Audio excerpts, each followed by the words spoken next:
Hello hello hello, आप सभी बच्चों को एमआर का बहुत नमस्कार। आज हम लोग एटॉमिक फिजिक्स के थर्ड लेक्चर कवर करेंगे। थर्ड लेक्चर में पहले मैं 12 से 15 मिनट जो भी होगा ड्यूरेशन कम कर देना कि उसमें रिवाइज करा रहा हूँ, उसके आगे से आप देख सकते हैं।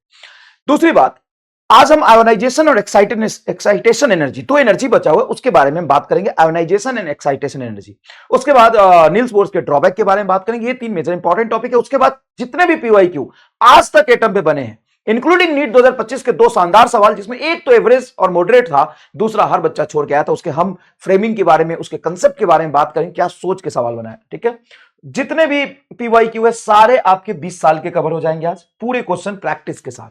तो सिर्फ ये लेक्चर की तरह मत लीजिए, इसमें क्वेश्चंस बहुत सारे हम लोग करेंगे, सीखिए।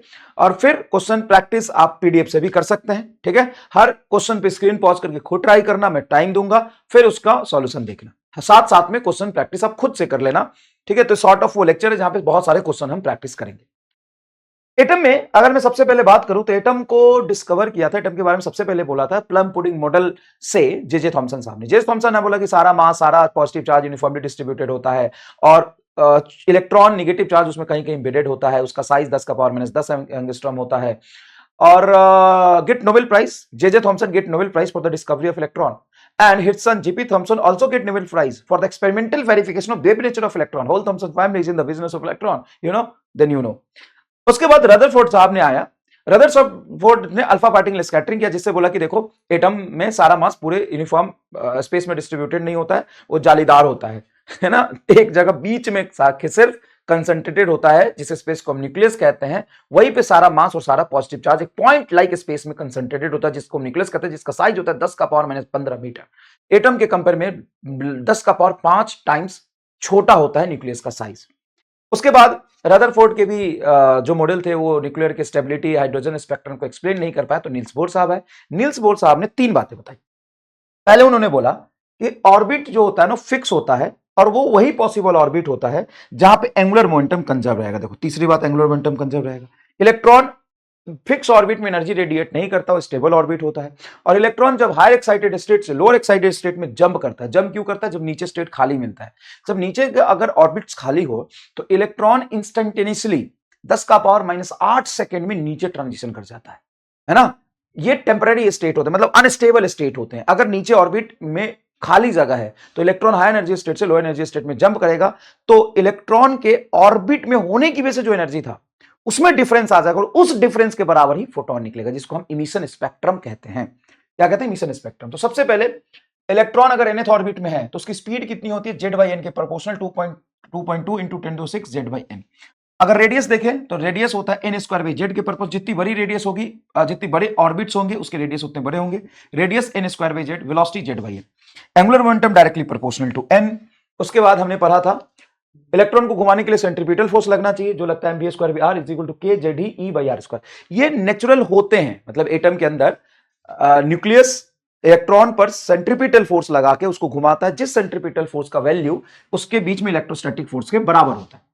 अब इलेक्ट्रोस्टैटिक फोर्स 1/r² के प्रोपोर्शनल होता है। अब इस पर ऐसा सवाल बना सकते हैं कि ठीक है, ये ऑर्बिटल वेलोसिटी तब आया है जब एक्चुअल में इलेक्ट्रोस्टैटिक फोर्स इतना लगता है। अगर electrostatic force inversely proportional to r होता तो ये कैसे होता हाइपोथेटिकली क्वेश्चन बन सकते हैं। Electrostatic force inversely proportional to r² होता तो कुछ इस तरह के सवाल भी बनते हैं। ठीक है, चलो, तो radius proportional to n²/z, speed Z/n, angular momentum proportional to n, time period n³/z², इसको 2π² से डिफाइन कर सकते हैं, 2πr/v, r proportional to n², और v होता है Z/n, तो 1/n, तो nq देखो आ गया। फ्रीक्वेंसी इसका उल्टा, Z²/nq, फ्रीक्वेंसी नीचे चला जाएगा। उस तरीके से एंगुलर फ्रीक्वेंसी क्या होगा? एंगुलर फ्रीक्वेंसी मतलब फ्रीक्वेंसी का ऑर्डर, Z²/nq। ठीक है, एंगुलर फ्रीक्वेंसी का रेशियो। मोमेंटम क्या होता है? Mass into velocity, mass of electron into velocity के प्रोपोर्शनल, वेलोसिटी Z/n, तो मोमेंटम भी Z/n। उसके बाद टेंजेंशियल एक्सीलरेशन 0 होता है, सेंट्रीपिटल एक्सीलरेशन ω²r, ओमेगा का लिख लो और r लिख लो, या आप v²/r से भी देख सकते हो, हमने निकाला था। एंगुलर एक्सीलरेशन, चूंकि टेंजेंशियल एक्सीलरेशन 0 है तो एंगुलर एक्सीलरेशन 0 होगा, या ओमेगा कांस्टेंट है तो एंगुलर एक्सीलरेशन क्या होगा? 0 होगा। इलेक्ट्रॉन जब घूमता है तो करंट कितना प्रोड्यूस होगा? Charge upon time, average current. Charge तो देखो E है, 1/t, 1/t को फ्रीक्वेंसी बोल सकते हैं, फ्रीक्वेंसी Z²/nq था। Magnetic field inversely proportional to n का पावर 5 आया था, यस और नो? हाँ सर, मैग्नेटिक फील्ड पर हमने सवाल किए थे। उसके बाद हमने काइनेटिक एनर्जी की बात करी थी। काइनेटिक एनर्जी आया था 13.6 Z square by N square, जहां पे ये Z square by N square है। ये हाइड्रोजन एटम के लिए जेड वन लेते हैं, बाकी के हर आयोनाइज्ड एटम के लिए अलग लेंगे। नील्स बोर की एक ड्रॉबैक भी है, नील्स बोर की एक ड्रॉबैक भी है। क्या ड्रॉबैक है नील्स बोर की? ये सिंगल इलेक्ट्रॉन के लिए वैलिड है, इसमें बहुत ज्यादा इलेक्ट्रॉन होते हैं तो ये वैलिड नहीं होता है। अब इसमें काइनेटिक एनर्जी की अगर बात करेंगे तो सॉरी पोटेंशियल एनर्जी की, तो आप रिलेशन देखिए, kinetic energy is equal to potential energy का मॉड बाई 2, और जितना काइनेटिक एनर्जी होता है इलेक्ट्रॉन का, उतना ही इलेक्ट्रॉन का वहां पे टोटल एनर्जी होता है। काइनेटिक एनर्जी हमेशा positive, potential energy and total energy तुम्हारे नेगेटिव होते हैं। ग्राफ बनाएंगे अगर आप एनर्जी वर्सेस आर का, तो डिस्टेंस के साथ ये रेक्टेंगुलर हाइपरबोलिक होते हैं, ऊपर बनता है काइनेटिक एनर्जी, बीच में बनता है टोटल एनर्जी, और नीचे होता है पोटेंशियल एनर्जी यहां होगा, टोटल एनर्जी बीच में बनेगा। ये बात समझ में आता है? इनका रेशियो आप इससे देख सकते हैं। अब अगर इलेक्ट्रॉन की एनर्जी देखेंगे हाइड्रोजन एटम के अलग अलग ऑर्बिट में, तो अगर हाइड्रोजन एटम की बात कर रहे हैं तो टोटल एनर्जी आपका हाइड्रोजन एटम में हो जाएगा 13.6 इलेक्ट्रॉन वोल्ट बटा N square into Z square. इसको आप 1 कर देंगे हाइड्रोजन एटम का, तो यह आ जाएगा 13, टोटल है इसलिए माइनस आएगा, 13.6 इलेक्ट्रॉन वोल्ट बटा एन स्क्वायर। फर्स्ट ऑर्बिट में क्या होगा, जिसको ग्राउंड स्टेट कहते हैं, फर्स्ट ऑर्बिट में क्या होगा जिसको ग्राउंड स्टेट कहते हैं, सर 1 रखेंगे तो माइनस 13.6 इलेक्ट्रॉन वोल्ट। देखिए सेकेंड में 4 रखेंगे तो 13/4 -3.4 तो थर्ड ऑर्बिट में ये हो जाएगा, थर्ड ऑर्बिट मतलब second excited state, fourth orbit मतलब थर्ड एक्साइटेड, फिफ्थ ऑर्बिट मतलब फोर्थ एक्साइटेड। एक मिनट, फिफ्थ ऑर्बिट, हाँ, जो एक्साइटेड स्टेट है उसे एक ज्यादा ऑर्बिट होता है, क्योंकि ग्राउंड स्टेट तुम्हारा फर्स्ट ऑर्बिट है, second orbit first excited state में काउंट होता है। तो जो एक्साइटेड स्टेट लिख रहे हो उससे एक ज्यादा ऑर्बिट होगा, उससे ज्यादा ऑर्बिट होगा, या ऑर्बिट दिया हुआ तो उससे कम एक एक्साइटेड स्टेट होगा, नंबर में चलेंगे तो। ठीक है, उसके बाद हमने ये ऑर्बिट डिफाइन कर लिए थे, ये ground state, first orbit, second orbit, first excited, ये एनर्जी लिख लिया था। उससे पहले एक मिनट रुको, एक शानदार चीज मैं तुम्हारे लेके आया हूं, ये वाला, ये तुम कॉपी में बना लोगे सब लोग। तो कॉपी में क्या बनाना है, ये वाली चीज कॉपी में बना लोगे। ये देखो शानदार चीज लेके आया हूं। अब इस look at this page, look at this page, इसमें मैंने सब कुछ को एक सीक्वेंस में अरेंज कर लिया है। 20 बातें जो सबसे इंपॉर्टेंट है वो सब लिख दिया। देखो जैसे angular momentum h/2π, initial energy minus final energy का difference energy of photon, force on electron ये लगता है जो कि सेंट्रीपिटल फोर्स mv² के बराबर, mv²r के बराबर होगा। वेलोसिटी 2 बार लिख दिया, हाँ, c/137 के टर्म्स में, radius, time period, frequency, tangential acceleration omega, AC, momentum, angular acceleration, angular momentum directly proportional to current, magnetic field, kinetic energy, total energy, और वेवलेंथ। 1/λ क्या पढ़ा था आपने, 1/λ इज इक्वल टू आर इन फाइनल का whole square minus initial का whole square. जब electron high energy state से लो एनर्जी स्टेट में जाता है तो वो वेवलेंथ जिसके कोरस्पॉन्डिंग फोटोन निकलता है उसका वेवलेंथ होता है ये, और ये हाइड्रोजन स्पेक्ट्रम के लिए था, और इसी को यहां पे हमने ये ड्राइव किया हुआ, देखिए इसी को हमने ड्राइव किया था। हाइड्रोजन स्पेक्ट्रम था इसलिए जेड स्क्वायर को हमने क्या ले लिया था, 1 नहीं पुट किया। ओ हो, यहां पे एक मिस्टेक हो गई, फिर इसको करेक्ट कर लीजिएगा, आई एम सॉरी। एक यहाँ पे जेड को 1 पुट करके आया था, अगर जेड को 1 पुट नहीं करोगे तो ठीक है, इसमें मिस्टेक नहीं है, लेकिन हाँ एक मिस्टेक क्या है मैं समझा देता हूं। 1/λ इज इक्वल टू, अगर जेड को 1 पुट कर दो, अब ये हाइड्रोजन एटम के लिए आ जाएगा तुम्हारा m e का पावर 4 बटा 8h³ एप्सिलॉन नॉट का whole square into c 1/n final का whole square minus 1/n initial का होल स्क्वायर, और इसकी वैल्यू को मार कहते हैं। r z को इंक्लूड करके नहीं था, ये z की वैल्यू को छोड़ के r बनता है। ठीक है, तो वहां पे मैंने हाइड्रोजन स्पेक्ट्रम के लिए ही डिफाइन किया था। यहां से जब एक्साइटेड स्टेट से इलेक्ट्रॉन जब ग्राउंड स्टेट में या किसी लोअर स्टेट में आएगा तो आप ऐसे याद रखेंगे 1/λ इज इक्वल टू ये पूरी वैल्यू r अपॉन 1 फाइनल का होल स्क्वायर माइनस 1 इनिशियल का होल स्क्वायर। यह हाइड्रोजन एटम के लिए था। ठीक है, अगर किसी एटॉमिक नंबर जेड की बात करोगे तो यह आएगा 1/λ इज इक्वल टू z² बटा 1/n फाइनल का whole square minus 1/n initial का होल स्क्वायर। तो अभी तक में ये पेज आप अच्छे से लिख लेना, और ये लिख लेना 1/λ is equal to r into, फिर से वही चीज लिख रहा हूं, n फाइनल का whole square minus n initial का होल स्क्वायर। इसको याद रखना, इनिशियल से फाइनल में जब इलेक्ट्रॉन जाता है तो इस वेवलेंथ का फोटोन निकलता है। अगर किसी जेड एटॉमिक नंबर के लिए देखोगे तो r into Z into 1/n final का whole square minus 1/n initial का होल स्क्वायर। ये किसी भी जेड एटॉमिक नंबर से जब इलेक्ट्रॉन आता है, इलेक्ट्रॉन ग्राउंड स्टेट में या लोअर एनर्जी स्टेट में जाता है तो फोटोन जो निकलता है उसका ये क्या है, वेवलेंथ है। क्लियर? अब हम आगे चलते हैं आज की क्लास में। ठीक है, तो ये वाली टर्म पहले नोट कर लीजिए, ये है हाइड्रोजन एटम के लिए, और ये है जेड एटॉमिक वाले आयोनाइज्ड एटम के लिए। ये वाला पूरा नोट कर लीजिएगा, एक पेज पे बहुत सुंदर तरीके से बनाइएगा, और जो सबसे बढ़िया बनाएगा उसको मिलेगा मेरी तरफ से एक कलम। अब हम पढ़ते हैं लाइमन सीरीज, ये भी रिवाइज कर लो। लाइमन सीरीज जब तुम्हारा फाइनल ग्राउंड में है, उसके बाद बाल्मर सीरीज जब फाइनल तुम्हारा सेकेंड ऑर्बिट में है, ग्राउंड फर्स्ट ऑर्बिट में है, ये सेकेंड ऑर्बिट में है, पास्कन जब थर्ड ऑर्बिट में है, ब्रैकेट जब फोर्थ ऑर्बिट में है। इसके बहुत सारे लाइंस बनते हैं, first line, second line, third line, ये सारी चीजें हमने यहाँ पे डिफाइन कर दी, सारा पढ़ाया था तुमको, ठीक है, सारा पढ़ाया था। कितने स्पेक्ट्रम लाइन बनेंगे, कितने पॉसिबल वेवलेंथ होंगे, तो नंबर ऑफ पॉसिबल ट्रांजिशन कितने होते हैं, नंबर ऑफ पॉसिबल ट्रांजिशन होता है n इंटू n माइनस 1/2, ठीक है। अगर किसी nth ऑर्बिट में तो nth ऑर्बिट से कितने ट्रांजिशन कर सकता है, ये समझाया था। अब्जॉर्प्शन स्पेक्ट्रम हमेशा ग्राउंडेड स्टेट से पॉसिबल है। क्यों ग्राउंडेड स्टेट से पॉसिबल है? क्योंकि अगर वो एक्साइटेड स्टेट में है तो नीचे खाली है तो नीचे आ जाएगा ना। नील्स बोर का एटॉमिक मॉडल से सिंगल इलेक्ट्रॉन के लिए वैलिड है, तो नीचे आ जाएगा। ऊपर वाला स्टेट अनस्टेबल स्टेट होता है, तो ग्राउंडेड स्टेट से ही सिर्फ ट्रांजिशन हो सकता है, ठीक है। मतलब एब्जॉर्प्शन स्पेक्ट्रम होता है। एब्जॉर्ब इमिशन मतलब इलेक्ट्रॉन नीचे आएगा, फोटोन निकालेगा। एब्जॉर्प्शन मतलब फोटोन एब्जॉर्ब करेगा तो ऊपर जाएगा। अच्छा, इसकी फोटोन की एनर्जी इतनी होनी चाहिए ताकि इस एनर्जी के डिफरेंस के बराबर ये इलेक्ट्रॉन एनर्जी मिल सके, तभी तो ये जंप करके जाएगा, ठीक है। अब ये क्वेश्चन है जहां पे मैंने आपको होमवर्क दिया था, पहली बात। दूसरी बात, ये 10 मिनट आपके खराब नहीं गए। 10 मिनट में सारा ओवरव्यू एटम का हो गया, जो पिछले लेक्चर में 2 लेक्चर में हमने कवर किया था। अब आइए देखिए, which of the flowing relation is correct for angular momentum and radius of the orbit. Radius of the orbit और एंगुलर मोमेंटम का क्या रिलेशन? तो मैं एल का रिलेशन आर के साथ नहीं देखना, एन के साथ नहीं देखना। हम जानते हैं एंगुलर मोमेंटम एन पे डिपेंड करता है, लेकिन हमें एल का रिलेशन आर पे डिपेंडेंसी देखना है। तो सर एल बराबर एम बी आर, तो एल प्रोपोर्शनल टू आर। नहीं नहीं नहीं नहीं, तो कहा है नहीं एकदम सही है, नहीं है सही। क्यों सही नहीं है?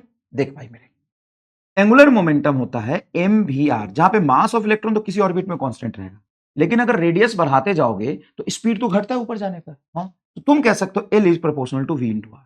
अब हमें वी को हटाना है। वी को कैसे हटा सकते हैं? वी को क्यों हटाना है? क्योंकि हमें डिपेंडेंसी सिर्फ आर पर देखना है, वी पर देखना होता तो वी रखते। तो कैसे हटाएं फिर? तो एक बात बताओ, M V R angular momentum is proportional to N H by 2 pi होता है। हाँ, तो क्या ये मैं कह सकता हूं कि V are proportional to N? हाँ, लेकिन हमें वी हटाना है। तो एक काम करो, V proportional to N by are लिख लो। इससे क्या हो जाएगा? रखो ना यहाँ पे, L is proportional to V को हम लिख सकते हैं N by R into R. तो आर से आर कट गया, प्रोपोर्शनल टू एन आया, वो तो पहले ही हमें पता था। अच्छा ठीक है, कोई बात नहीं। अब बताओ अब बताओ कि R is proportional to N square होता है। हाँ, दोनों तरफ अगर रूट ले लेंगे तो root R is proportional to N. हाँ, ये एन को यहाँ पे पुट कर दो, तो L is proportional to sorry angular momentum proportional to N को रूट आर कह सकते हैं। तो ये रूट आर आ गया, तो तुम्हारा रूट आर वाला आंसर आ जाएगा। अरे ये तो घुमा के वही लिखा दे सर, ये तो आपने जो किया है ना सर, ये याद रखेंगे। सुन, ये मैंने इसलिए किया है कि तुम यहां से इस फॉर्मूले से ये गलती ना करो, ये तुम गलत ना करो। यहां पे समझो कि ये स्पीड है तो एल प्रोपोर्शनल टू आर नहीं लिख सकते हैं, या क्योंकि आर बढ़ने पे स्पीड बदलेगा, इसलिए किया है। नहीं तो मुझे आता है जो तू सोच रहा है। तू सोच रहा है कि एल बराबर M V R is proportional to N होता है सीधा। हाँ, तो angular momentum is proportional to N हो गया। हाँ sir, angular momentum proportional to N हो गया, तो ऐसे लिखो ना सीधा, angular momentum is proportional to N. हाँ, और हम जानते हैं radius is proportional to L square, तो N is proportional to root R. तो सीधा एल को रख दो यहाँ पे रूट आर, खत्म, आंसर आ गया। देखो ना, angular momentum proportional to N, और हमें आर पे डिपेंडेंसी देखनी है, तो हम यहाँ पे R proportional to N square होता है, तो स्क्वायर इधर ले जाओगे तो आर पर is equal to root R N, sorry square को इधर लाओगे तो N proportional to root R, तो एन को यहाँ पे रूट आर रख दो, आ गया आंसर। मैं भी कर सकता था ये, लेकिन मुझे यहाँ पे वी का लोचा समझाना था। इसमें वी का लोचा कहीं नहीं है ना, मैं ऐसे समझाता तुम समझ जाते, लेकिन ये कहीं तुम्हारे दिमाग में ये आता तो तुम गलती कर देते। थैंक यू बोलो, चलो आंसर ये लिखना।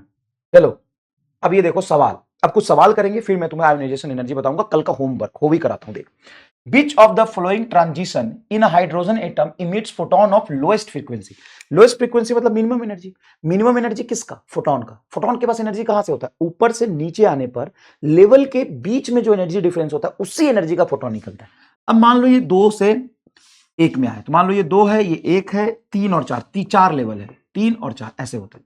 और जैसे जैसे आप ऊपर जाते हो ये गैप घटता जाता है, जैसे जैसे ऊपर जाते हो गैप घटता है। तो देखो, ये 2 से 1 में ट्रांजिशन आएगा तो एनर्जी होता है 10.2 इलेक्ट्रॉन वोल्ट। 4 से 2, तो 4 से 2 में एनर्जी कम होगा बिल्कुल। 4 से 3, 4 से 3 में और एनर्जी कम होगा। और 3 से 1, 3 से 1 में तो ज्यादा होगा। अब बताओ इसमें सबसे छोटा डंडा कौन सा लग रहा है? ये, तो इसकी एनर्जी सबसे कम तो फ्रीक्वेंसी सबसे कम। किसकी? 4 से 3 में, खत्म। देखो कितना आसान है। लोएस्ट फ्रीक्वेंसी बोला है, लोएस्ट फ्रीक्वेंसी, लोएस्ट फ्रीक्वेंसी मतलब मैक्सिमम वेवलेंथ और लोएस्ट एनर्जी। देखो कितना आसान हो गया। ये देखो, the energy of the hydrogen atom in the ground state is minus 13.6 electron volt. Then energy of the level corresponding to n5, n5 मतलब 25 से डिवाइड कर दो, 25 से डिवाइड करोगे तो 0.54 आएगा, ये 0.54 इलेक्ट्रॉन वोल्ट, 2 पॉइंट नहीं, 25 से डिवाइड करोगे तो ये थोड़ी ना आएगा, ठीक है। ये होता है फोर्थ में, 16 से डिवाइड करते हैं 13.6 को। ये ऐसे सवाल आ सकते हैं बेटा एग्जाम में। If the electron in hydrogen atom jump from third orbit to second orbit, the wavelength of the emitted radiation is, तो 1 upon lambda is equal to r बटा third orbit to second orbit. तो initially third का मतलब 9 और second का मतलब नीचे 2 का स्क्वायर 4, यहाँ पे 9 चौक 36, 9 4 5, 5r बाई 36, तो 36 बटा 5 आंसर, 36 बटा 5 आंसर। देखिए खुद समझिए आसान है कि नहीं। Total energy of the electron in an hydrogen atom in the ground state is minus 13.6 electron volt. Then kinetic energy of the electron is, total energy और काइनेटिक एनर्जी सेम रहता है, तो जितना टोटल एनर्जी उतना ही में positive में kinetic energy हो जाए, ठीक है। बहुत आसान है, आपने ये सब सॉल्व कर लिया होगा। Which state triply ionized beryllium has the same orbital radius as that the ground state of hydrogen? तो ग्राउंड स्टेट ऑफ हाइड्रोजन को हम लिख सकते हैं R0, ग्राउंड स्टेट है तो n का होल स्क्वायर 1 आ जाएगा, R0 आएगा तुम्हारा हाइड्रोजन के लिए। अब बेरिलियम 3, तो रेडियस बराबर होता है proportional to n square by Z square, है ना, ठीक है। और ये तुम्हारा R0 के बराबर है, तो ये प्रोपोर्शनल साइन आप लिखोगे R0 into n square by Z square, तो ये 1 आ जाना चाहिए। ये 1 तभी आएगा जब n और z बराबर हो। n और z बराबर होगा मतलब z की वैल्यू कितनी है, ये भी रेडियस R0 के बराबर होना चाहिए, तो कट गया, तो n स्क्वायर बराबर प्रोपोर्शनल टू जेड स्क्वायर, तो आप बोलोगे n बराबर z। तो यहाँ पे हाइड्रोजन हीलियम लिथियम बेरिलियम 4 है, तो n बराबर 4 आएगा। ये समझे क्या कह रहा है, ये बेवकूफ बना रहा है। Which state of triply ionised beryllium, मतलब ट्रिपली आयनाइज क्यों बोला, क्योंकि सिंगल इलेक्ट्रॉन रखना है, 3 इलेक्ट्रॉन बाहर निकाल लीजिए, 3 आयनाइज हो गया। Has the same orbital radius as the ground state of hydrogen atom. सब केमिस्ट्री में भी किया होगा आपने, सेम चीज केमिस्ट्री में भी आपको एज इट इज पढ़ना है। अब देखिए आयोनाइजेशन एनर्जी क्या होता है। मान लो ये एटम लिया मैंने, इस एटम के हाइड्रोजन एटम ही लिया, इस हाइड्रोजन एटम के ग्राउंड स्टेट में एक इलेक्ट्रॉन पड़ा है, ठीक है। ओके सर जी, तो क्या करना है, अब हाइड्रोजन एटम में एक प्रोटॉन एक न्यूट्रॉन, नहीं हाइड्रोजन एटम में एक प्रोटॉन एक इलेक्ट्रॉन होता है, न्यूट्रॉन नहीं होता ना हाइड्रोजन एटम में, एक प्रोटॉन एक न्यूट्रॉन होता है। मुझे इसको आयनाइज करना है, मतलब इस इलेक्ट्रॉन को मुझे निकालना है। तो निकाल के कहां ले जाओगे, मैं इन्फिनिटी पे फेंक दूंगा, तो इन्फिनिटी में तो उसकी एनर्जी 0 हो जाएगी। हाँ, तो जितना एनर्जी मुझे उसको निकालने में देना पड़ेगा उसी को हम आयोनाइजेशन एनर्जी कहते हैं।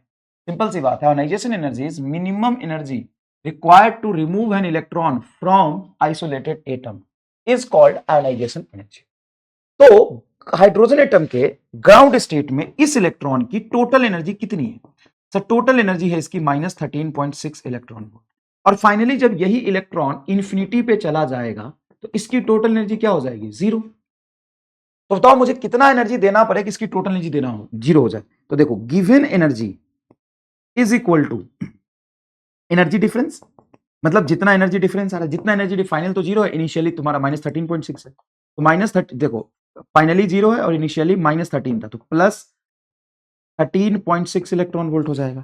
तो एक्स्ट्रा गिवन एनर्जी जिसको हम आयोनाइजेशन एनर्जी कहते हैं वो प्लस 13.6 इलेक्ट्रॉन वोल्ट के बराबर होगा। तो आयोनाइजेशन एनर्जी मेरा हो गया 13.6 इलेक्ट्रॉन, 13.6 इलेक्ट्रॉन। अब यही तुम्हारा उसमें अगर हुआ तो सर किसमें, हीलियम में, तो हीलियम में क्या होगा, हाइड्रोजन हीलियम, तो इसका एटॉमिक नंबर हो जाएगा 2। और देखो टोटल एनर्जी का फॉर्मूला हाइड्रोजन एटम के लिए आपने लिखा था माइनस 13.6 इलेक्ट्रॉन वोल्ट बटा एन स्क्वायर, हाइड्रोजन एटम के लिए। वहां जेड स्क्वायर की वैल्यू 1 रखी थी, अगर कोई जेड है तो यहां पे पुट करो।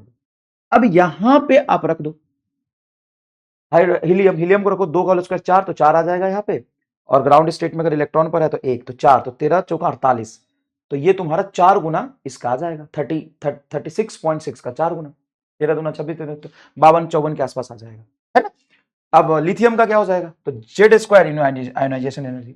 अब तुमने एक चीज यहां पे नोटिस करी, क्या, ionisation energy is nothing but mod of total energy, क्योंकि मुझे इलेक्ट्रॉन को फ्री करके इन्फिनिटी पे पहुंचाना है, तो इन्फिनिटी पे पहुंचाने के बाद इलेक्ट्रॉन की जितनी एनर्जी हो जाएगी और पहले जितनी है उतना ही एनर्जी का डिफरेंस हमको देना पड़ेगा। तो पहले किसके पास जो टोटल एनर्जी उतना ही मैं दे दूंगा, जो टोटल एनर्जी है निगेटिव में उतना ही दे दूंगा, तो इसकी टोटल एनर्जी क्या हो जाएगी, 0। तो यहाँ पे पहुंच गया, इन्फिनिटी पहुंच गया। जैसे देख तुम्हारे पास -10 जूल एनर्जी लेके बैठा है, मैं तुमको आयनाइज करना चाहता हूं तो मैं तुम्हें +10 जूल दे दूंगा, तो टोटल एनर्जी तुम्हारी क्या हो जाएगी 0। और टोटल एनर्जी जिसकी 0 होती है ना, जिस इलेक्ट्रॉन की 0 होती है वो इन्फिनिटी में ही पॉसिबल है, क्योंकि किसी ऑर्बिट में होगा तो कुछ ना कुछ एनर्जी होगी, खत्म। अब इसी में एक आयोनाइजेशन एनर्जी की वैल्यू सिंपल है, mod of total energy, that's it. Ionisation energy is mod of total energy, that's it. इसमें कोई रॉकेट साइंस नहीं है। जो टोटल एनर्जी है उतना ही का वैल्यू आप दे दो, ताकि उसकी टोटल एनर्जी जितनी उसकी अभी टोटल एनर्जी है उतना ही आप एनर्जी उसको एक्स्ट्रा दे दो। टोटल एनर्जी निगेटिव में ही होता है, देखो टोटल निगेटिव में ही होता है, तो जितनी निगेटिव में उतना ही आप उसको मॉड इसलिए बोला कि उतना ही पॉजिटिव में हम देंगे, तो निगेटिव में जितना था उतना ही पॉजिटिव देंगे, तो टोटल 0 हो जाएगा। टोटल 0 मतलब इलेक्ट्रॉन फ्री। अब एक होता है एक्साइटेशन एनर्जी। एक्साइटेशन एनर्जी क्या होता है? Energy required to excite electron from lower orbit to higher orbit. यही एब्जॉर्प्शन स्पेक्ट्रम में जो कहानी होती है कि इलेक्ट्रॉन मान लीजिए कि यहां पर है, अब इस इलेक्ट्रॉन को इनिशियल स्टेट से मैं फाइनल स्टेट में यहां तक ले जाना चाहता हूं, तो ऊपर लेके जाऊंगा तो एनर्जी हमें देना पड़ेगा, तो वही होता है excitation energy. E excitation from n1 to n2 orbit is equal to क्या हो जाएगा जरा बताओ, तो r इंटू 1 अपॉन ये एनर्जी, तो 1 अपॉन वेवलेंथ अगर हम निकाल ले तो इसको एनर्जी के टर्म्स में क्या, अरे सिंपल सी बात है, energy of electron, total energy of electron in initially minus total energy of electron in final. बस इनिशियल से फाइनल के बीच में जो एनर्जी का डिफरेंस है वही उसको दे दोगे तो एक्साइटेशन एनर्जी हो जाएगा। इसका मॉड ले लो। मॉड क्यों? अच्छा, इसमें तुमको ये डाउट होगा सर आपने इनिशियल से फाइनल क्यों घटाया, फाइनल से इनिशियल क्यों घटाया? छोड़ना, इससे कहां मतलब, जो एनर्जी डिफरेंस है उसका मॉड ले लिया, मतलब इतना एनर्जी मुझे देना होगा, ये तो मुझे पता ही है। तो इसमें कोई कंफ्यूजन मत रखना, तो इनिशियल में से फाइनल घटाएंगे, फाइनल में से इनिशियल घटाएंगे, या फिर कुछ नहीं करेंगे, हम इस दोनों का डिफरेंस देखेंगे। डिफरेंस कैसे देखा, तो 3 और 2 का डिफरेंस कितना होता है? 3 और 2 का डिफरेंस होता है 3 में से 2 1 आएगा। अब 3 में से 2 घटाओ या 2 में से 3 घटाओ, डिफरेंस का मॉड ले लिया मतलब 1 आएगा। और वो एनर्जी में देना है कि लेना है, तो वो तो पक्की बात है ना कि नीचे से ऊपर जाएगा, एक्साइट होगा, तो ये एनर्जी हमें देनी है। अगर एनर्जी हम फोटोन के फॉर्म में देंगे तो इसी को हम लिख सकते हैं sc/λ, दैट्स इट। इसी को हम क्या लिख सकते हैं, sc/λ। इसमें कोई रॉकेट साइंस नहीं, बड़ा आसान चीज है ये। सब मजा तो आ गया। चलो एक सवाल करते हैं। Find energy required to ionize hydrogen atom where electron is in second orbit to fifth orbit. मतलब नॉट आयोनाइज, एक्साइटेशन हो गया, एक्साइटेशन एनर्जी हो गया। Find energy required to excite hydrogen atom where electron is in second orbit to fifth orbit.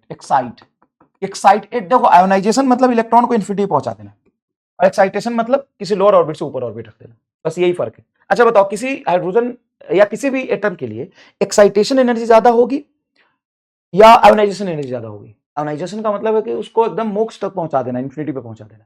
Excitation मतलब है lower orbit से higher orbit में लेके जाना। बहुत आसान है।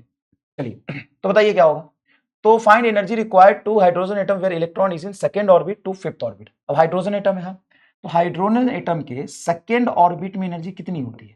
तो -13.6 इलेक्ट्रॉन वोल्ट। ये कोई और एटम होता तो जेड की वैल्यू रखते और यहाँ पे एन की वैल्यू रखते, लेकिन ये हाइड्रोजन है तो जेड की वैल्यू हमारा हो जाएगा 1 का होल स्क्वायर बटा सेकेंड ऑर्बिट 4, तो -3.4 इलेक्ट्रॉन वोल्ट।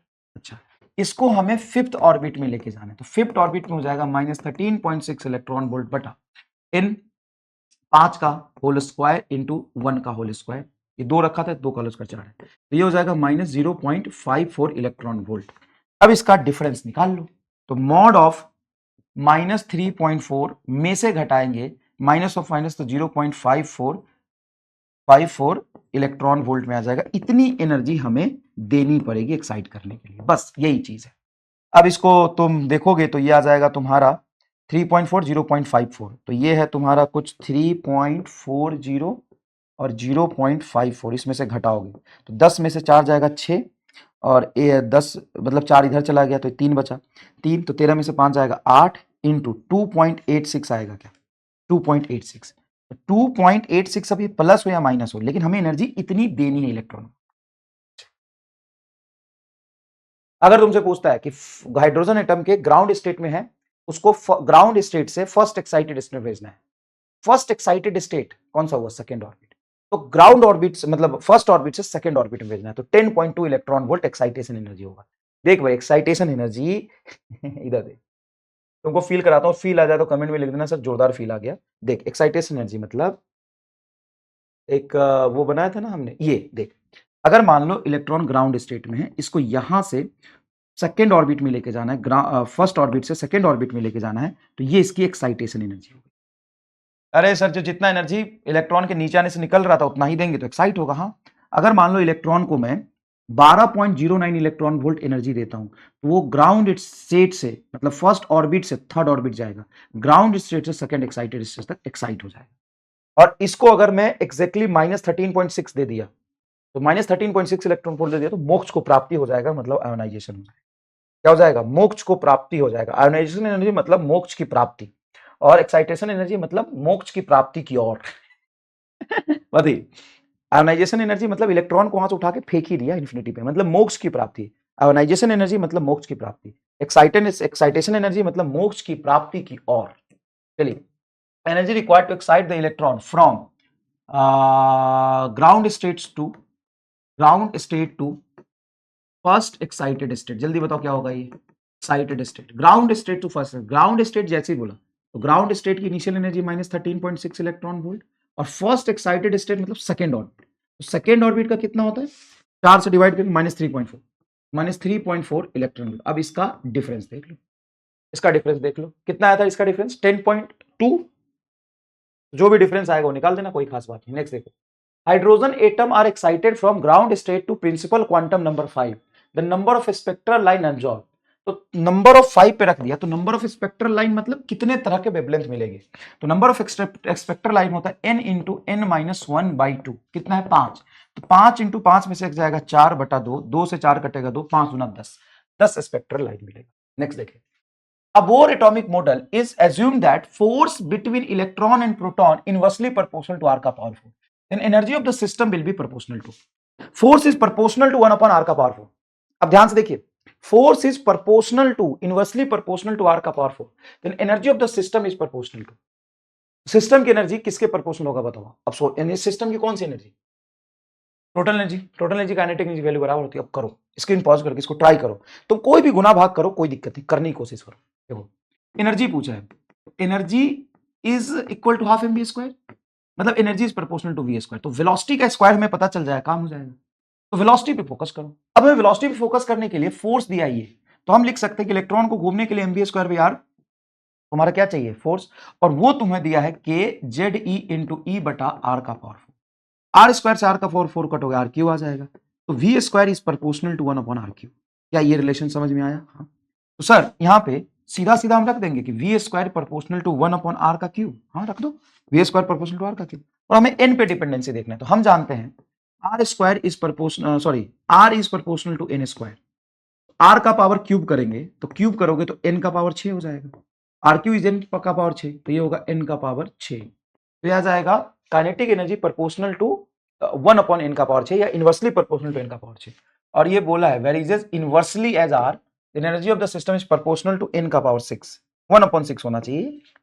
अब जब सब ऊपर ही दे दिया तो इनवर्सली ही समझोगे तुम, लेकिन ये नीचे आएगा, नीचे ही आ रहा है ना, देखना जरा एक बार, वी ऊपर है तो आर नीचे, r proportional to N square होता है, सही तो आ रहा है। हाँ वो गलत लिख दिया थोड़ा सा, कोई बात नहीं, अब ऑप्शन भी तो सवाल का पार्ट है, ऑप्शन के अकॉर्डिंग कर लेंगे। अब देखिए नीट 2025 का सवाल है, अब ये नीट 2025 का सवाल, आइए अब इसको समझते हैं। Particle of mass m moving in a round of origin with constant force F pulling it towards the origin. ये बोर मॉडल कांस्टेंट फोर्स लग रहा है, क्या बोला? Particle of mass m moving around the origin with a constant force F pulling it towards origin. The Bohr model is used to describe the motion. Bohr model मतलब L बराबर NH/2π। The radius of the nth orbit and the particle speed v of the orbit is depends on ns। तो वो बोल रहे constant force लग रहा है, मतलब वो वेरी नहीं कर रहा फोर्स, कहीं भी रहे कांस्टेंट फोर्स लगेगा, ये कहना चाहते हैं। A particle of mass m moving around the origin with constant force F pulling it towards the origin. Bohr model is used to describe the motion, the radius of the nth orbit and the particle speed is। तो सबसे पहले देखो mv square by are is equal to constant हो गया, ये constant है, तो v square is proportional to R आ जाएगा। हाँ, और आप जानते हो कि we square proportional to N, और बोर मॉडल में v का डेफिनेशन नहीं था क्या? बोर मॉडल में हमने v का डेफिनेशन बनाया क्या? बोर ने v का मॉडल डेफिनेशन दिया था? नहीं, बोर मॉडल जहां पे वैलिड होगा वहां पे v थोड़ी डिफाइन किया था, हमने v डिराइव किया था बोर मॉडल को यूज करके। बोर मॉडल एंगुलर मोमेंटम पर बेस्ड है, और एंगुलर मोमेंटम क्या होता है? mvr।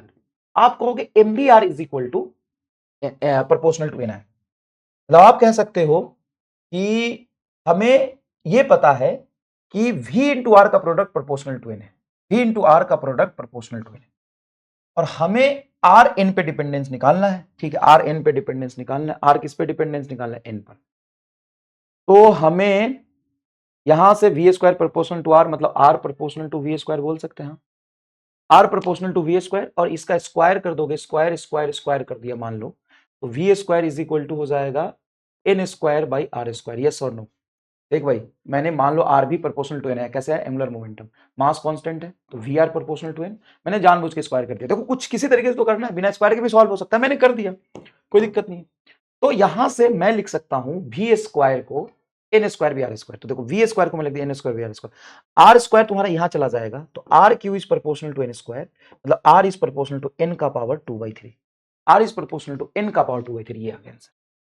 अच्छा, ऐसे समझना है। यस। अब देखो velocity is proportional to r था, वेलोसिटी का whole square proportional to r था, तो कोई दिक्कत यहां से उठाओ। तो velocity is proportional to r का पावर 1/2। हाँ, और आर तुमने डिफाइन किया एन का पावर 2/3, तो लिखो यहां पे आर का पावर हाफ, सॉरी आर का पावर हाफ है, आर को क्या लिख सकते हैं? आर को लिख सकते हैं एन का पावर 2/3, तो एन का पावर 2/3 इनटू पावर हाफ, तो 2 से 2 कट गया, v is proportional to N का पावर 1/3। एन का पावर 1/3, इसमें सही आ रहा है, इसमें गलत आ रहा है, इसमें 1/3 गलत आ रहा है, इसमें 1/3 गलत आ रहा है। मेरे हिसाब से पहला आंसर होगा।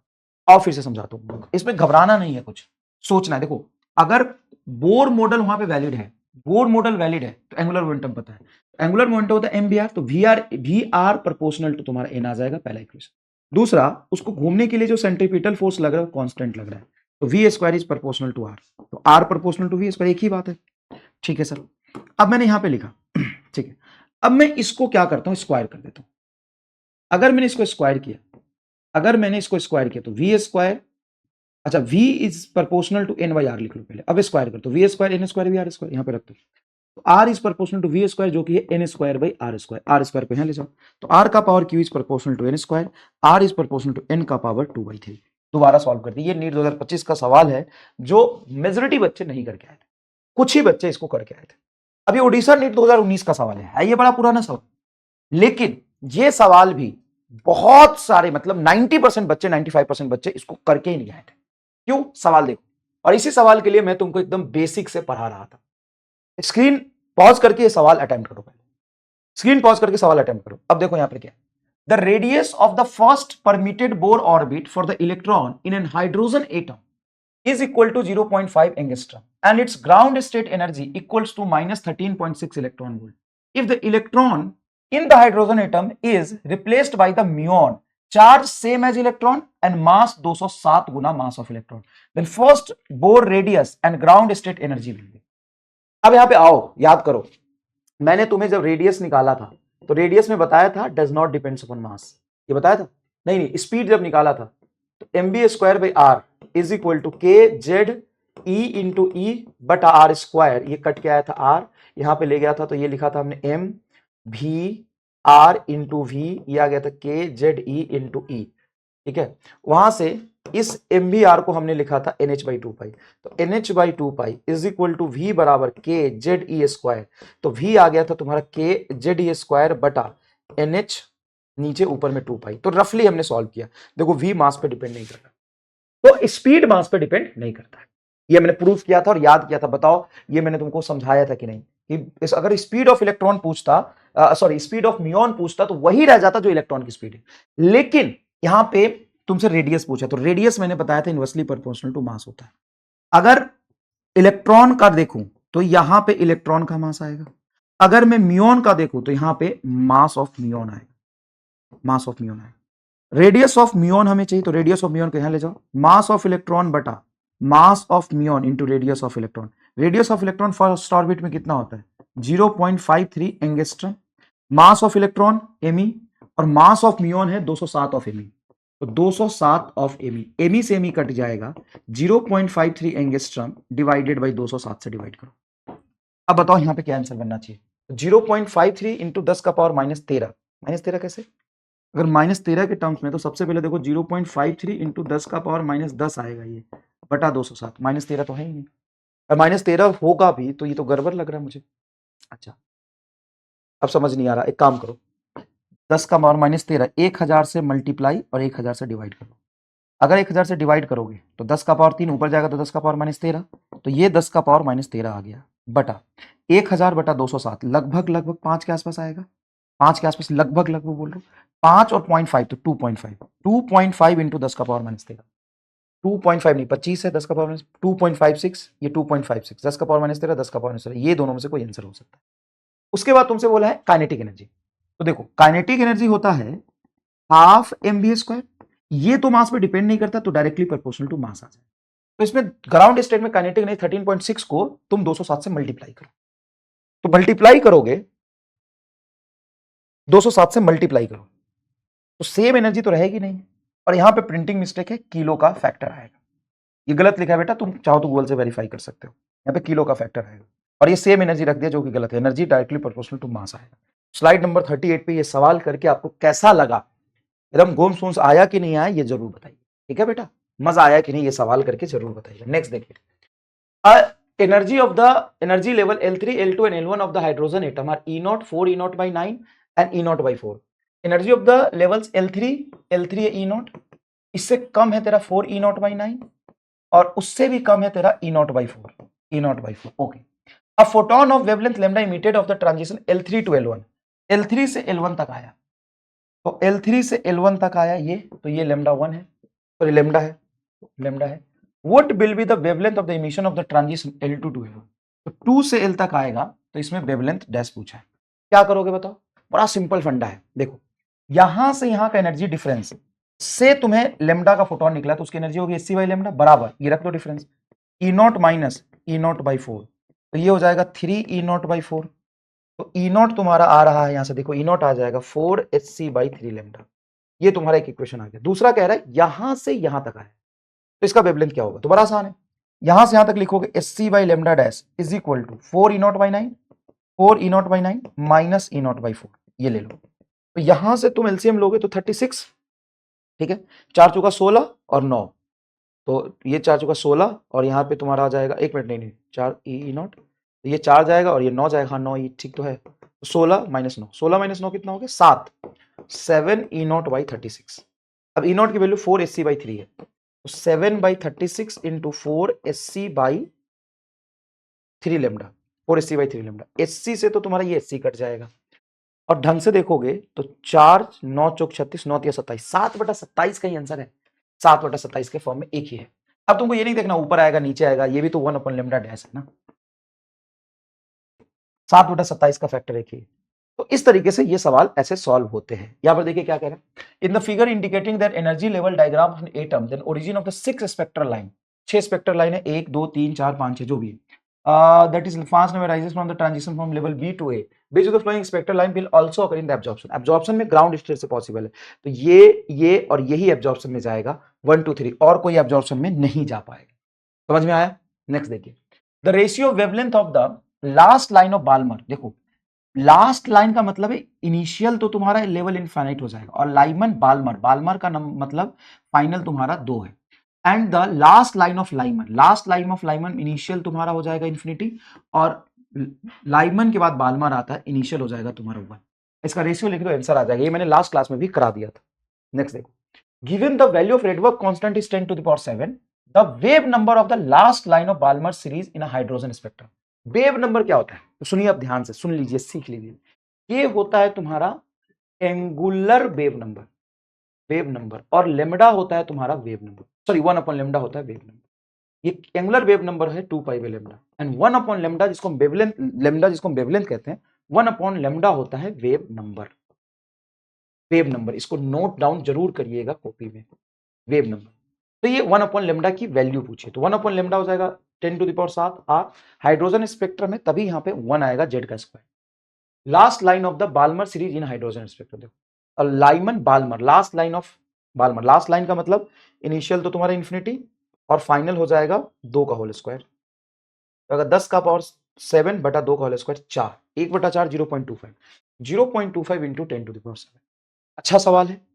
चलिए नेक्स्ट देखिए, ratio of longest wavelength corresponding to Lyman and Balmer series in the hydrogen spectrum, longest wavelength, longest wavelength जैसी बोले तो मिनिमम एनर्जी, यस और नो, हाँ सर मिनिमम एनर्जी, तो अगर मैं लाइमन की मिनिमम एनर्जी लिखूं कि एक पूरा मैंने ड्राइव करके पढ़ाया हुआ है 1/λ, लाइमन की मिनिमम एनर्जी लिखूं तो मिनिमम आएगा तुम्हारा 2 से 1 में, लाइमन का 2 से 1 में, तो ये हो जाएगा आर 2 से 1 1 माइनस 2 का होल स्क्वायर 4, और बाल्मर का लोगे तो आर 4 और 1/9, 3 से ये आएगा तुम्हारा, जब ये 3 से 2 में जाएगा, क्योंकि लाइमन बाल्मर बाल्मर का फाइनल 2 और सबसे कम एनर्जी मतलब लॉन्गेस्ट वेवलेंथ 3 से 2 में आएगा।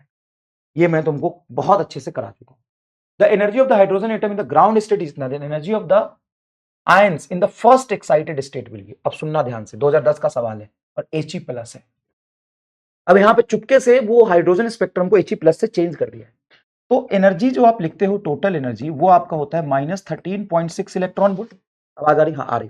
13.6 electron volt the energy of He+, तो total energy -13.6 electron volt hydrogen helium, तो ये हो गया 2 का होल स्क्वायर बटा फर्स्ट एक्साइटेड स्टेट मतलब सेकेंड ऑर्बिट 2 का होल स्क्वायर, तो कट के वही रह जाएगी, ये तो -13.6 इलेक्ट्रॉन वोल्ट ही रह जाएगा। लेकिन आपको देखना पड़ेगा, आप यहां पे गलती कर देते अगर हाइड्रोजन ही ले लेते तो। The electron in the hydrogen atom jump from excited state n बराबर 3, मतलब अब ये नंबर ऑफ एक्साइटेड स्टेट नहीं दिया, ऑर्बिट बता दिया कि थर्ड ऑर्बिट में, टू द ग्राउंड स्टेट, तो n बराबर 3 मतलब थर्ड ऑर्बिट में एनर्जी कितनी होती भाई, 9 से डिवाइड करोगे तो 1.51 इलेक्ट्रॉन वोल्ट, यही आता है क्या एनर्जी, ये इनिशियल एनर्जी यही आएगा माइनस में, और ग्राउंड स्टेट में होगा -13.6 इलेक्ट्रॉन। ठीक है, photosensitive material if the work function of material is 5.1 electron volt, क्या बोल रहा है, the electron in the hydrogen atom jump from excited state इतना to ground state and the photon thus emitted irritate a photosensitive material if the work function of the material is 5.1 electron. अच्छा भाई साहब, बड़ा शानदार सवाल है। क्या शानदार सवाल है? इलेक्ट्रॉन से फोटोन से इलेक्ट्रॉन का समेशन मतलब कॉम्बिनेशन, सवाल बहुत तगड़ा है, इसको कॉपी में जरूर लिखिएगा। अब यहां पे स्क्रीन पॉज करके एक बार सवाल पढ़िए और ट्राई करने की कोशिश करिए। देखिए क्या क्या है, ये कह रहा है electron in the hydrogen atom jump from excited state to the ground state and the photon thus emitted, ये एक्साइटेड स्टेट से ग्राउंड स्टेट में आएगा तो यहां से फोटोन निकलेगा। अब वो जो फोटोन निकला उसकी एनर्जी कितनी होगी, तो एनर्जी ऑफ फोटोन आप लिख सकते हो इस एनर्जी डिफरेंस, तो मॉड ऑफ लिख लो ना, 13.6 electron volt minus 1.51 electron volt. Sir हमको पता नहीं चलता है कि हम किस में से कौन घटाएंगे, जरूरत ही नहीं है, तुमको पता है कि इस एनर्जी डिफरेंस के बराबर फोटोन की एनर्जी बननी है, फोटोन की एनर्जी निगेटिव में होगी नहीं, मॉड ऑफ डिफरेंस ले लो, तो 13.6 में से 13.6 इलेक्ट्रॉन वोल्ट में से 1.51 घटाओगे तो जरा ध्यान से देखना, ये जीरो मान लो, तो 10 में से एक जाएगा 9, 5 में से 5 जाएगा 0, 3 में से एक जाएगा 2 और एक 12.09 इलेक्ट्रॉन, तो ये आ रहा है 12.09 इलेक्ट्रॉन, इतनी फोटोन की एनर्जी है।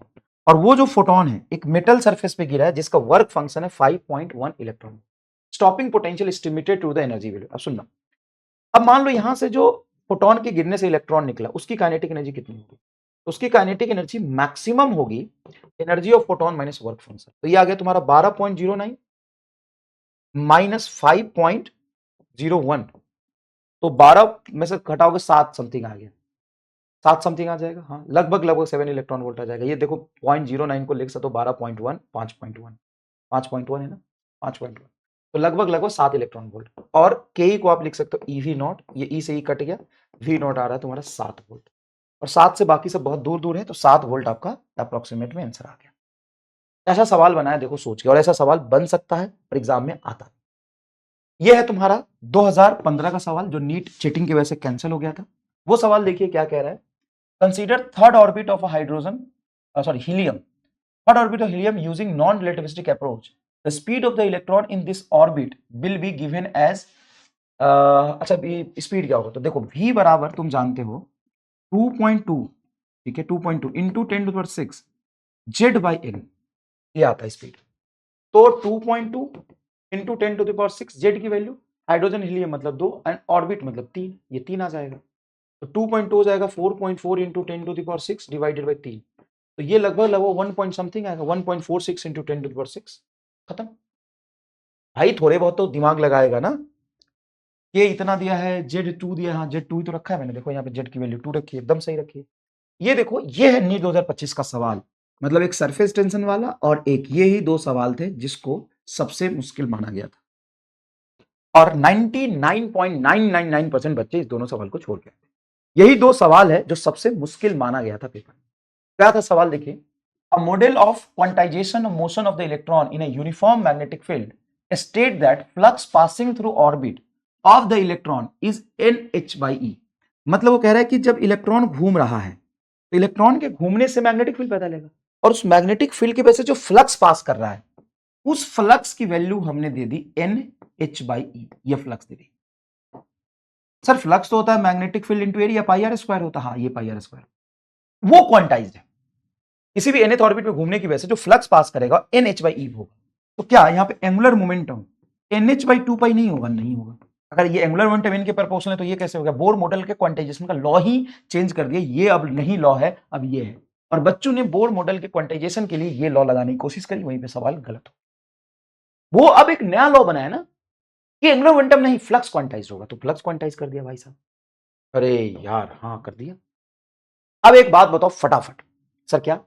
कि ठीक है फ्लक्स क्वांटाइज कर दिया, जो भी करना था कर दिया, लेकिन मैग्नेटिक फील्ड की वैल्यू कितनी होगी यहाँ पे? तो पहले सवाल पढ़ो, model of quantization of the electron in the uniform magnetic field state that flux passing through orbit of electron is इतना, where n is an integer and h Planck constant, n is the magnitude of many electron charge. According to the model, the magnetic moment of the electron in just lowest energy state will be model of quantization of electron in uniform magnet. अच्छा, एक minute और, एक सवाल हो। यहाँ पे starting में बोलने में मैंने एक छोटी सी गलती करी, जो सवाल पढ़ते पढ़ते मुझे समझ आया।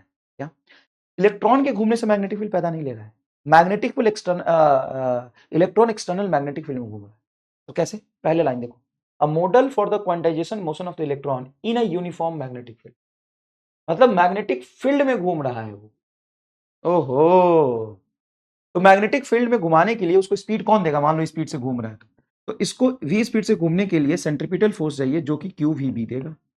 अब यहां से देखो, v से v स्क्वायर कट करोगे v आ जाएगा, r इधर ले जाओ तो mv बराबर QBR। b की वैल्यू अगर तुम निकालना चाहो तो mv बटा, b की वैल्यू मैग्नेटिक फील्ड mv बटा ER आ जाएगा। ये तुम्हारा दूसरा इक्वेशन हो गया, ठीक है सर। अब हमें चाहिए मैग्नेटिक मोमेंट, यही पूछा है। According to this model magnetic moment, magnetic moment बताइए क्या होता है? EVR/2, ये हमने पढ़ा हुआ है। मैग्नेटिक मोमेंट बटा एंगुलर मोमेंटम का रेशियो E/2m होता है, उसकी वैल्यू रख दोगे। तो बोर मैग्नेट्रॉन में बताया था EVR/2, हाँ EVR/2। अब एक काम करिए, यहां पे हमें वैल्यू पुट करनी है, लेकिन उससे पहले एक मिनट रुको, उससे पहले MB बटा QBR आ चुका है, हमको मैग्नेटिक मोमेंट की फाइनल रिजल्ट चाहिए, ठीक है। फ्लक्स की वैल्यू में दिया हुआ है, और ये हमने लगा दिया कि अगर एक्सटर्नल मैग्नेटिक फील्ड घूम रहा है तो मैग्नेटिक फोर्स ये देगा, ठीक है MBR। एक काम करो, MB रहने दो, Q B की वैल्यू यहां से रख दो। तो बताओ क्या रखोगे? सर Q तुम्हारा इलेक्ट्रॉन है तो R आ गया, ये E इंटू R आ गया, B की वैल्यू यहां से रख दो। तो B बता क्या होगा जरा बताना? NH बटा E पाई R स्क्वायर होगा। सर होगा, बिल्कुल होगा। मैं क्या कह रहा हूं सुनो, मैंने क्या बोला, ये इक्वेशन में दिया है, हाँ फ्लक्स ये दिया है NH/E, तो NH/E, और ये क्या है? फ्लक्स है, फ्लक्स को मैग्नेटिक फील्ड इनटू एरिया लिख सकते हैं, ठीक है। मैग्नेटिक मोमेंट होता है इतना। अब देखो दो लाइन में आंसर दो। पहला कि MB स्क्वायर बाई R जो फोर्स लग रहा है वो QVB मैग्नेटिक फोर्स देगा, सर मैग्नेटिक फोर्स देगा। ये V स्क्वायर से V काटोगे V आ जाएगा, बचा यहाँ पे MB is equal to QB into R। मैं कहता हूं कि MB रहने दो, Q R भी रहने दो, B की वैल्यू यहां से उठा के रखो। तो B की होगा NH/E बटा पाई R स्क्वायर, ये आ गया। अब इसको थोड़ा सॉल्व करो तो Q से E कटेगा, चार्ज ऑफ इलेक्ट्रॉन ही तो है। R से R स्क्वायर कटेगा, R आ जाएगा। R को यहां ले जाओ, M को नीचे, तो R को यहां उठा के रखो। तो V इंटू R बराबर NH बटा पाई इंटू M, ये आ गया। इसकी वैल्यू यहां पे रख दो, V इंटू R। तो ये हो गया E/2 इंटू VR की जगह पे क्या रखो? NH बटा पाई M, NH बटा पाई इंटू M। तो ये हो गया तुम्हारा NEH बटा 2 पाई M, और ये बोला फर्स्ट ऑर्बिट में बताना है। Where n is the orbit, then the magnetic moment of the electron in lowest energy state, lowest energy state मतलब n की वैल्यू क्या रखना है? 1। तो आ जाएगा EH बटा 2 पाई M, EH बटा 2 पाई M is your answer. EH बटा 2 पाई M ये आपका आंसर है। EH बटा 2 पाई M ये आपका आंसर है। EH बटा 2 पाई M। इसको दो बार थोड़ा समझिए, ये टफ सवाल था और 99.99% बच्चे इसको छोड़ के आए थे, क्योंकि एक्चुअल में ये टफ सवाल था। मणिपुर नीट 2023 बोला था ना, सारी पीओई की खत्म कर दूंगा। तो मणिपुर नीट 2023 में सवाल क्या था देखिए, the ground state energy of the hydrogen atom is -13.6 electron volt, ठीक है, -13.6 electron volt. The energy needed to ionize the hydrogen atom from its second excited state will be. अब देखो ग्राउंड स्टेट एनर्जी इतनी है, और हमें क्या करना है? हाइड्रोजन एटम को आयोनाइज करना है सेकंड एक्साइटेड स्टेट। तो सेकेंड एक्साइटेड स्टेट, गड़बड़ मत करना, सेकेंड ऑर्बिट नहीं थर्ड ऑर्बिट हो गया। थर्ड ऑर्बिट में होता है 9 से डिवाइड करेंगे तो 1.51 इलेक्ट्रॉन वोल्ट, तो इतना उसकी टोटल एनर्जी होगी, इतना ही मुझे देना पड़ेगा 1.51 इलेक्ट्रॉन प्लस में। आयोनाइजेशन एनर्जी वो एनर्जी होता है जिसको देने के बाद इलेक्ट्रॉन फ्री होकर मोक्ष को प्राप्ति कर ले। तो आयोनाइजेशन एनर्जी मतलब मोक्ष की प्राप्ति, और एक्साइटेशन एनर्जी मोक्ष की प्राप्ति की ओर। सभी लोग ये कमेंट करके मुझे बताएंगे, सभी लोग का कमेंट ये होना चाहिए, आयोनाइजेशन एनर्जी मतलब मोक्ष की प्राप्ति, और एक्साइटेशन एनर्जी मतलब मोक्ष की प्राप्ति। और कोई गलत तो नहीं कि energy needed to ionize hydrogen, चलो हाइड्रोजन है फ्रॉम सेकंड एक्साइटेड स्टेट, कितना आसान है देखो, सेकंड एक्साइटेड स्टेट। ये देखो भाई L1 L2 L3, L3 की एनर्जी सबसे ज्यादा, तो ये है EL3, यहां पे EL2, और ये है तेरा EL1। ये मैं 2-3 बार ऐसे सवाल करा चुका। यहां से तुमको बोला है कि λ3 λ2 λ1 किस में है, corresponding to the transition L3 to L2, 3 से 2, तो 3 से 2 में तुम्हारा है λ3, देख कट λ3, उसका 2 से 1, 2 से 1 में है तुम्हारा λ2, एंड 3 से 1 में है λ1, सवाल पर ले λ1। तो तुमको क्या करना है, एनर्जी डिफरेंस बराबर करना। सुन मेरी बात, ये एनर्जी प्लस ये एनर्जी बराबर ये एनर्जी होगा, इसकी एनर्जी SC बाई λ3 प्लस ये energy SC by λ2 is equal to SC by λ1। ये मेथड कैसा लगा बताओ? ये अगर मेथड समझ में आया तो एम स्टार ओपी लिख दे, क्योंकि ये एकदम अलग सोच से हमने किया। यहां से कट जाएगा, 1/λ की वैल्यू निकल जाएगी। नेक्स्ट देख, the angular momentum the electron, Manipur NEET 2023, angular momentum electron moving in orbit of hydrogen atom is इतना, then energy in the same orbit is.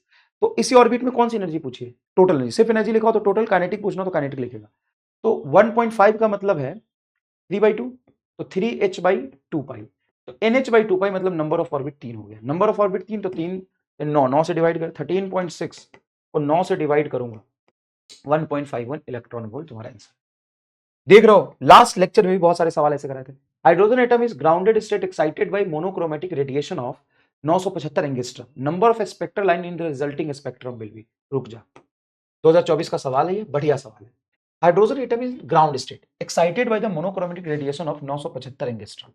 अब 975 एंगस्ट्रॉम मैंने दिया है, तो 975 एंगस्ट्रॉम के कॉरस्पॉन्डिंग एनर्जी कितनी होगी, तो एनर्जी बराबर होता है 12400 इलेक्ट्रॉन वोल्ट बटा लैम्डा इन एंगस्ट्रॉम, 975 एंगस्ट्रॉम, ठीक है, एंगस्ट्रॉम ही रखना होता है। तो इससे डिवाइड करके तुम्हारी इलेक्ट्रॉन वोल्ट में एनर्जी आ जाएगी। 12400 बटा 975 कितना हो जाएगा, ये फटाफट निकाल लो।